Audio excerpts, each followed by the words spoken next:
Matapos sabihin ni Donald Trump na si Ukraine at Vladimir Zelensky ang ayaw sa kapayapaan, habang si Vladimir Putin ay handa na raw makipagkasundo. Kahit ngayon sa Senado ng Estados Unidos, malakas ang pagtutol sa presidente, lalo na mula sa mismong mga Republikano kay Trump.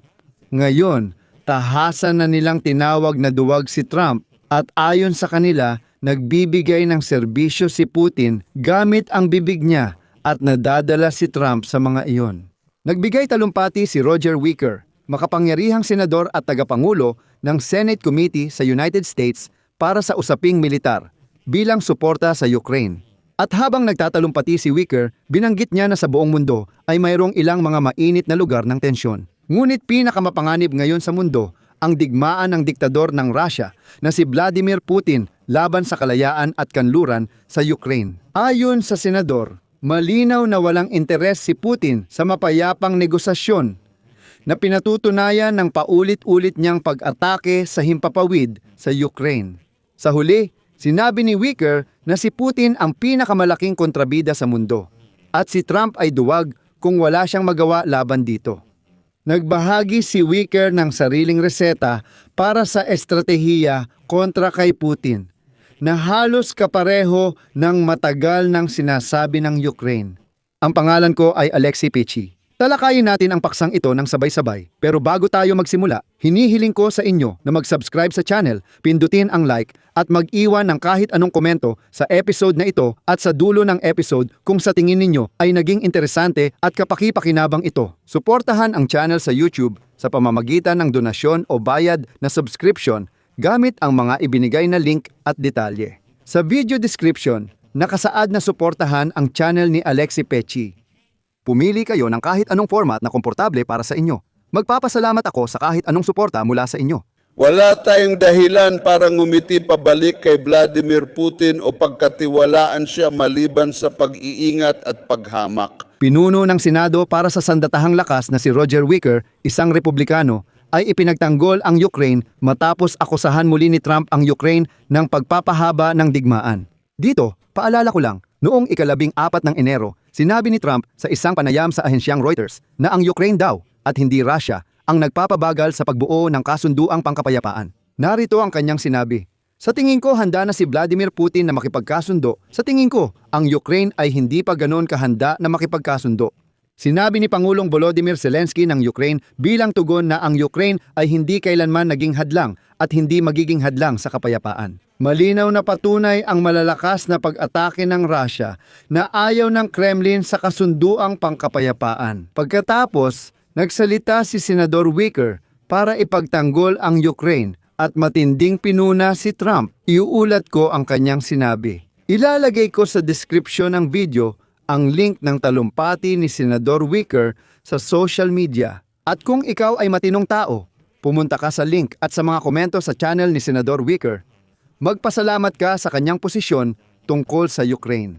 Sinabi ni Wicker, "Namumuhay tayo sa mapanganib na panahon.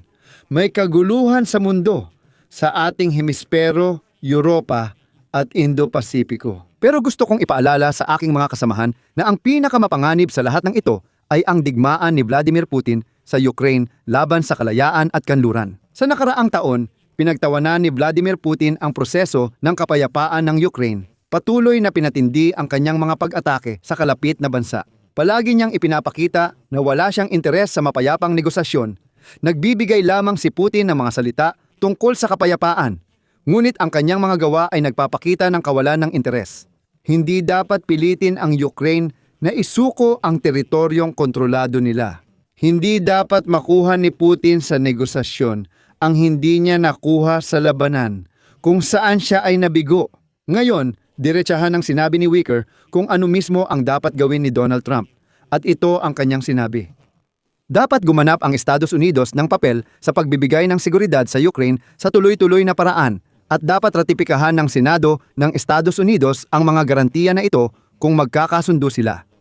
Dapat suportahan ang mamamayang Ukrainian sa kanilang laban para sa kalayaan. Ang hinihingi ni Zelensky sa Estados Unidos ay kapansin-pansin dahil mismong mga Republikano sa Senado ang sumuporta sa pagratipika ng garantiya ng seguridad. Sinasabi nila na dapat ito ay maging permanente para lahat ng ito ay maging legal na obligadong ipatupad. Pagkatapos, binigyang diin ni Wicker ang perpektong paglalarawan kay Vladimir Putin at sinabi, hamon ko sa inyong tandaan kung sino ang ating kaharap. Si Vladimir Putin ay hindi nagsisisi at palaging ahente ng KGB.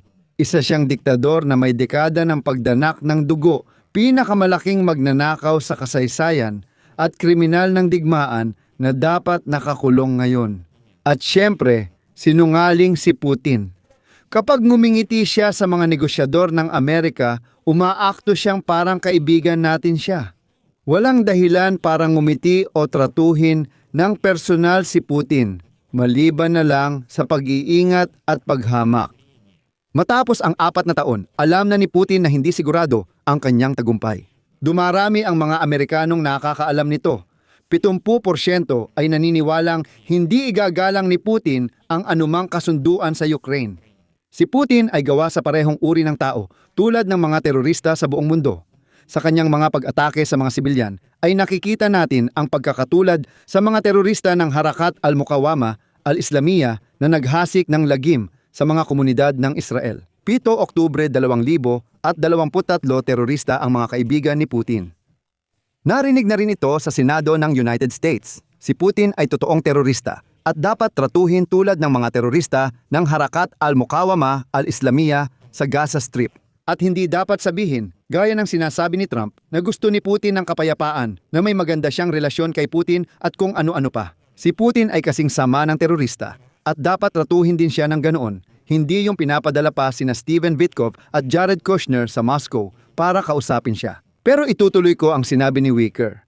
Ninakaw ni Vladimir Putin ang 20,000 batang Ukrainian at isinailalim sila sa brainwashing. Sa ganitong mga pangyayari, makikita ang mga paraan ni Xi Jinping at kampo sa muling paghubog ng Uyghur.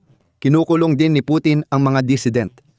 Nang mapatalsik si Bashar Assad, tumakas siya sa Moscow para sa tahimik na kanlungan. Si Vladimir Putin, na gustong magmukhang tapat na negosyador, ay pinayuhan si Nicolas Maduro na tumakas. Kung tatakas siya, saan siya pupunta? Sa Moscow.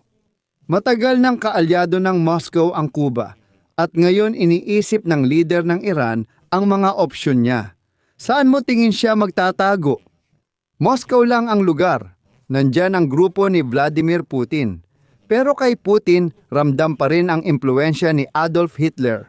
Laging inuulit ni Putin ang pagpapalaya sa mga nagsasalitang Ruso na Ukrainyano sa Donbas at iba pang rehiyon ng Ukraine. Ito rin ang mga dahilan na ginamit ni Hitler nang salakayin niya ang mga rehiyong nagsasalita ng Aleman sa mga kalapit na bansa tulad ng Poland. Magpapatuloy ang mga Ukrainyano sa paglaban sa kanyang mga walang probokasyong pag-atake, hindi dahil galit sila sa kapayapaan, kundi dahil mawawala ang kanilang bansa kung hindi.